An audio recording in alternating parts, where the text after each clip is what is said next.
आप जानते हैं कि भारत में कुछ ऐसी जगहें हैं जहां जाने के बाद लोग वापस नहीं लौटे। कुछ ऐसे मंदिर हैं जहां हजारों सालों से अजीब घटनाएं होती रहती हैं। कुछ ऐसे किले हैं जिन्हें रात में खोलना कानूनन मना है और कुछ ऐसी झीलें हैं जहां का पानी इंसानों को पत्थर बना देता है। आज की इस वीडियो में हम बात करने वाले हैं भारत की 10 सबसे रहस्यमय और खतरनाक जगहों के बारे में। ऐसी जगहें जहां साइंस भी हार मान चुकी है, जहां सरकार ने खुद जाने से रोका है और जहां के रहस्य आज भी अनसुलझे हैं। लेकिन इससे पहले अगर आप शुरू करते हैं। नंबर 10, दुम्स बीच। गुजरात के सूरत शहर से 21 किलोमीटर दूर समुद्र किनारे बसा है दुम्स बीच। लेकिन यह कोई साधारण बीच नहीं है। यहाँ की रेत काली है, एकदम काली, और इसकी वजह बेहद डरावनी है। सदियों पहले यह जगह हिंदू श्मशान घाट हुआ करती थी। यहाँ हजारों लाशों का अंतिम संस्कार किया गया। उन लाशों की राख इस रेत में मिल गई और इसीलिए यह रेत काली हो गई। लेकिन असली डर यहीं से शुरू होता है। लोग कहते हैं कि रात को यहाँ अजीब आवाजें आती हैं, चीखें, रोने की आवाज, किसी के हंसने की आवाज। कई लोगों ने दावा किया है कि उन्हें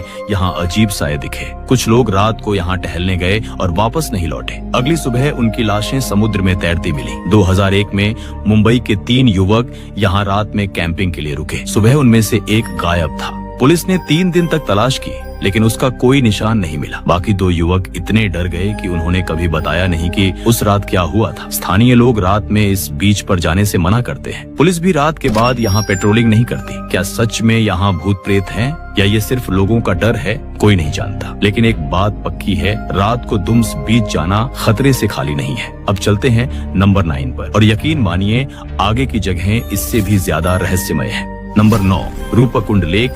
उत्तराखंड के चमोली जिले में समुद्र तल से 5029 मीटर की ऊंचाई पर एक झील है। इस झील का नाम है रूपकुंड, लेकिन लोग इसे स्केलेटन लेक भी कहते हैं क्योंकि यहाँ सैकड़ों इंसानी कंकाल बिखरे पड़े हैं। 1942 में एक British forest ranger Nanda Devi walk पर निकला था। जब वह इस झील के पास पहुंचा तो उसने जो देखा वह देखकर उसके होश उड़ गए। झील में और उसके आसपास सैकड़ों इंसानी हड्डियां, खोपड़ियां बिखरी पड़ी थी। कुछ कंकाल झील के पानी में जमे हुए थे। शुरुआत में लोगों ने सोचा यह शायद द्वितीय विश्व युद्ध के जापानी सैनिकों के कंकाल हैं। लेकिन जब वैज्ञानिकों ने इन हड्डियों की जांच की तो सच सामने आया। ये कंकाल 1200 साल पुराने थे, यानी 9वीं सदी के। 2004 में ऑक्सफोर्ड यूनिवर्सिटी और हैदराबाद यूनिवर्सिटी के वैज्ञानिकों ने मिलकर इन कंकालों की विस्तृत स्टडी की। डीएनए टेस्ट से पता चला कि यहाँ 2 अलग अलग ग्रुप के लोग थे। कुछ लंबे और मजबूत शरीर वाले थे, कुछ छोटे कद के। सबसे डरावनी बात यह थी कि इन सभी कंकालों की खोपड़ियों में एक जैसी चोटें थीं। सिर के ऊपर गहरी चोटें,